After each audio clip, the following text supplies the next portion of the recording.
Hari Om. So Patanjali's definition of pranayama is holding of breath, that we have studied in previous sutra.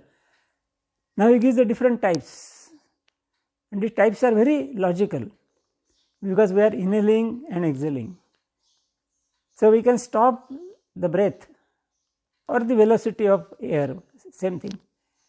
After inhalation, we can stop after exhalation, or we can stop in between, maybe partial inhalation or partial exhalation.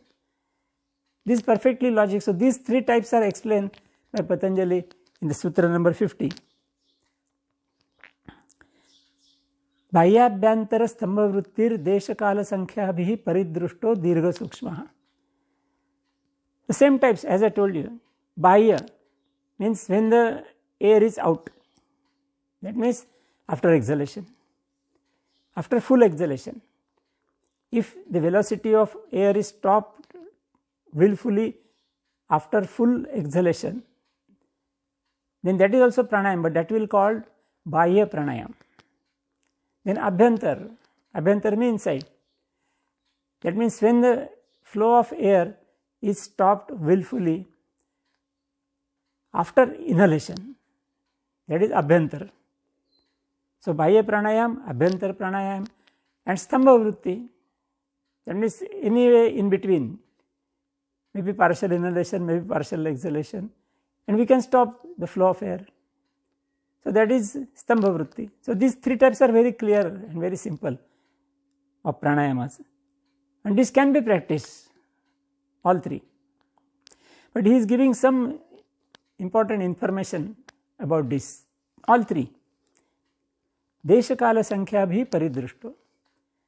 That is, all these three pranayamas, they are interrelated to three things. Desh means space, we can say, or territory, we can say. That means when we are inhaling or exhaling, the air is occupying some space in our lungs. So that is called desha. Kala means time. That means we can hold the breath for a certain time, 5 seconds, 10 seconds, 15 seconds. Of course, seconds were not there in Patanjali's time, but we can hold it for some time. So that some time or measurement of that time is called kala, samaya. Sankhya bhi, sankhya means the repetitions. Yes, we can practice once, twice, thrice, 4 times, 10 times, 15 times. So that is sankhya. So that means all these three pranayamas are connected with these three aspects. One is the space occupied, secondly is a time, we can say in seconds now, and thirdly the repetitions, how many times you do that pranayam. And finally he says, that is more important, dirgha sukshmaha. These two words, apparently it looks like some contradiction. Dirgha means long. That means all these three aspects can be elongated, maybe long. Desh means space. So you can use that, the space occupied by air in the lungs. So it may be dirgha, means you have to go on increasing and reach to the maximum.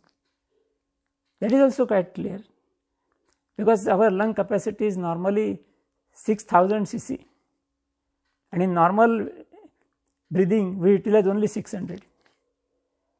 So 90% of the lung capacities we are not utilizing at all. Our normal air doesn't reach to the last end of lungs during normal breathing.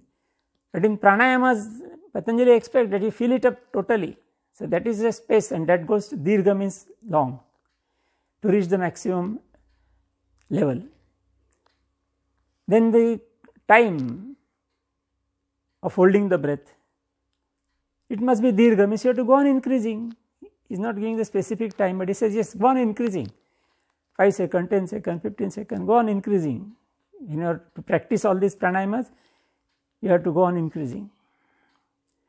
And sankhya also, the repetitions also, you have to increase the repetitions. So all these things they are expected to be dirgha, means prolonged, continued.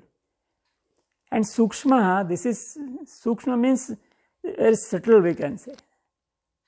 How we can relate this sukshma word for all these three? That is a very specific interpretation of the sutra.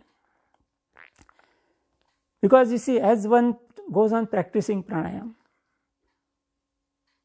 he may become the master of all these things. And that stage of mastery, Patanjali is explaining this word sukshma, not in the beginning. Sukshma means reducing, smaller, smaller, smaller, smaller, smaller. So first he says it is dirgha, and then he said it is sukshma, means smaller, smaller also. How it is this? Because of the regular practice of pranayama, the oxygen requirement of the body is reduced. That is, normal experience is there. And some research also has been carried out. And when the oxygen requirement reduces, the air, quantity of air is required less. So that is why Patanjali is saying sukshma. That means inhalation, exhalation also will be less. That is why he is using the word sukshma. And time, because the fourth type, which is explained in the next sutra, it is something approaching to that fourth type rather. So the inhalation, exhalation and quantity of air and in space, everything is reducing. So time also will reduce and repetition also will reduce, not required. And finally these things become zero, and then there will be the fourth type of pranayama, which is explained in further sutras. So definitely during the higher level of practice, this dirgha, first we have to use dirgha, when we attain the higher levels, then it will become sukshma also, and finally it will become the fourth type of pranayama, which is explained in the further sutras. Hari Om.